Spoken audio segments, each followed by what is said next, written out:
আজকের শপথ আমাদের এটাই ছিল। তো এর আগে 15-16 বছর ধরে তৃণমূলের যে দুর্নীতির বিরুদ্ধে আমাদের লড়াই ছিল, সেই লড়াইয়ের বিরুদ্ধে আগামী দিনও আমাদের এই লড়াই জারি থাকবে। আমাদের বিজেপির নেতৃত্ব, আমরা যারা পুরানো কর্মী আছি, তাদেরকে সেই শিক্ষায় শিক্ষিত করেছে যে ভয়মুক্ত বাংলা গড়ে তুলতে হবে। তার জন্য আমাদের প্রত্যেকটা প্রচেষ্টা জারি থাকবে, প্রত্যেকটা দিন আমাদের কাজ জারি থাকবে। যারা আজকে সাধারণ মানুষকে ভয় দেখাচ্ছে, তারা 12:30টার পরে 4 তারিখে বিজেপি হয়ে গেছে। এগিয়ে তৃণমূলে যে দুর্নীতিগুলো চালিয়ে যাচ্ছিল, ভয়ভীতি করা, মানুষের কাছ থেকে তোলা তা ভুল করছে। বিজেপি পার্টি 4:30টার পরে, 4 তারিখে 12:30টার পরে বিজেপি হয়ে গিয়ে তোলা ভয়ভীতি দেখানো, এটা এই পার্টিতে চলবে না। এর বিরুদ্ধে আমাদের লড়াই, অনেক বড় লড়াই জারি থাকবে। এবং যারা এগুলো করছে তাদেরকে সাবধান, বিজেপি হতে চেষ্টা করছো করো, কিন্তু মানুষের উপরে অত্যাচার করা এবং মানুষকে ভয় দেখানো বন্ধ করো, তাহলে আগামী দিন বিপদ আছে।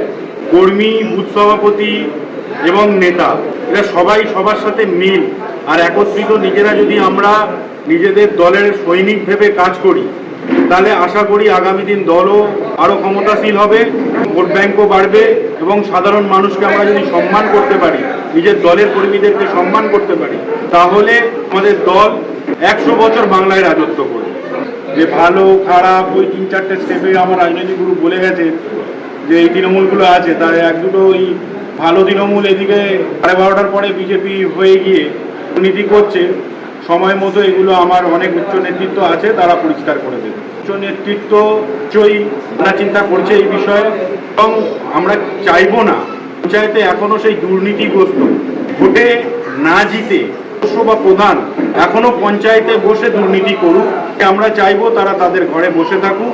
তাদের অ্যাডমিনিস্ট্রেশন আছে, প্রিয় সাহেবকে কালকে আমি নিজেও চিঠি করব, পঞ্চায়েতকে সেক্রেটারিকে চিঠি করব যে এই দুর্নীতিগ্রস্ত সদস্য এবং প্রধানরা যেন পঞ্চায়েতে না আসে। অফিসিয়ালি তাদেরকে কিভাবে চেঞ্জ করে ওখানে অ্যাডমিনিস্ট্রেশনকে বসানো যায় দ্রুততম ব্যবস্থা নেয়। কেন কি অলরেডি ভোটের পরে 3 মাস কেটে গেছে, এখনও এই ডিম খাওয়ার ভয়ে, এখন সত্যি কথা বলতে গেলে ডিম 8 টাকা দামের ডিমটাও সাধারণ মানুষ কিনতে ভয় পাচ্ছে না এই তৃণমূল দুর্নীতিগ্রস্ত নেতাদের জন্য। তো ডিম খাওয়ার ভয়ে তারা পঞ্চায়েতে 3 মাস আসা বন্ধ করে দিয়েছে।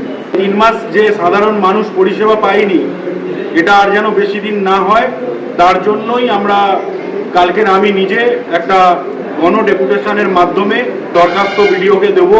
মারপোল পঞ্চায়েত, সরিষা পঞ্চায়েত, পাত্রা পঞ্চায়েত যেন অ্যাডমিনিস্ট্রেশন বসানো হয় এবং অ্যাডমিনিস্ট্রেশনের মাধ্যমে যতদিন না ফের নতুন করে পঞ্চায়েত ভোট প্রক্রিয়া হচ্ছে, এই অ্যাডমিনিস্ট্রেশন যেন মানুষের পরিষেবা পৌঁছে দেয়। আমি আমাদের মুখ্যমন্ত্রী এবং রাজ্য নেতৃত্বের উপরে পূর্ণ আস্থা রাখি, তারা মানুষকে প্রত্যেকটা পরিষেবা পৌঁছে দেবে এবং প্রত্যেকটা মুহূর্তে সাধারণ মানুষের পাশে থাকবে। এখন আমাদের সরকার এসছে, তৃণমূল নামক অভিশাপটাকে হটিয়ে দিয়ে আমাদের যে সরকারে আমরা যে এসছি, সাধারণ মানুষ তো চাই যে আমরা তাদের কাছে পৌঁছই।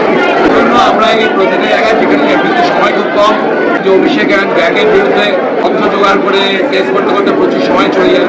সাধারণ গ্রামের মানুষরাই আসার কথা বলা হয়েছে, কারণ অনেক পলিটিক্স হয়েছে। এখন আমরা সরকারে এসেছি, মানুষের কাছে পৌঁছানো দরকার আছে, তাদের সঙ্গে গল্প গুজব করে চাপ থাকে।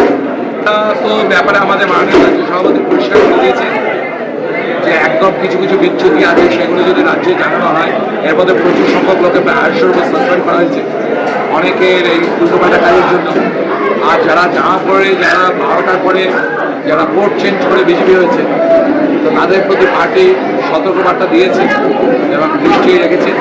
সংগঠনের ব্যাপার আমি আশা করব যে আমাদের মাননীয় রাজ্য সভাপতি যেভাবে কড়াভাবে বার্তা দিয়েছেন, তাতে যদি মানুষ যদি সংশোধন না হয়, তারপর তাকেই ভুগতে হবে। যাদের আমি হিসাব যা করেছি, তাতে ডায়মন্ড হারবারে যে হারে দুর্নীতি হয়েছে আর যে হারে অত্যাচার হয়েছে, এইসব অত্যাচারে দুর্নীতিগ্রস্তের জন্য আলাদা একটা জেল করা দরকার ছিল ডায়মন্ড হারবারে।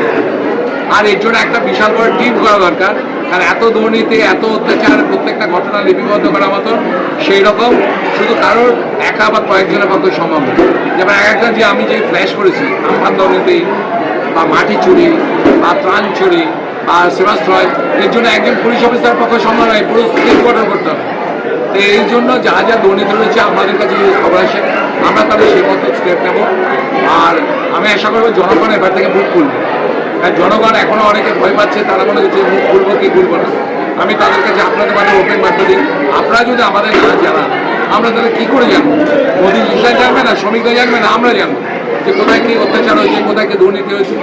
মানুষকে সামনে এসে অনেক পঞ্চায়েত প্রধান টাকা নিয়ে ঘর দিয়েছে, তা তার নামে ঘর এসছে, সে কীভাবে এসছে সেটা তারাই, তারা এসে না বলে তারা 50 জন যদি এসে না বলে যে পঞ্চায়েত সদস্য আমার কাছ থেকে টাকা নিয়েছিল, তাহলে কিন্তু না দেয়, তো পঞ্চায়েত সদস্যের উপর অ্যাকশন নেবে, কমপ্লেন্টের উপর তো হবে, সে তো আমার কাছ থেকে টাকা নেই। তা যারা ভুক্তভোগী তাদের এগিয়ে আসতে হবে, ভয়েস চাই দুর্নীতির বিরুদ্ধে। এই ধরনের অবৈধ কাজ তো প্রচুর। একটা পঞ্চায়েত সদস্য যে কলকাতা বুকে বড় বড় ফ্ল্যাট কিনে রেখেছে, এখানে বিশাল বিশাল বাড়ি করেছে, কাজ করছে, তো তথ্যগুলো আমাদের কাছে পাঠান। যাদের সমস্যা হচ্ছে তাদেরকে বলুন আমাদেরকে জানাতে, তারপর একটু টাইম দিন। এই অভিষেকের এই ক্যাম্পটাকে মোটামুটি খতম করে পথে চলেছে, হ্যাঁ মোটামুটি গ্যারে যাওয়ার পথে, বাকি এবার আমরা এদিকে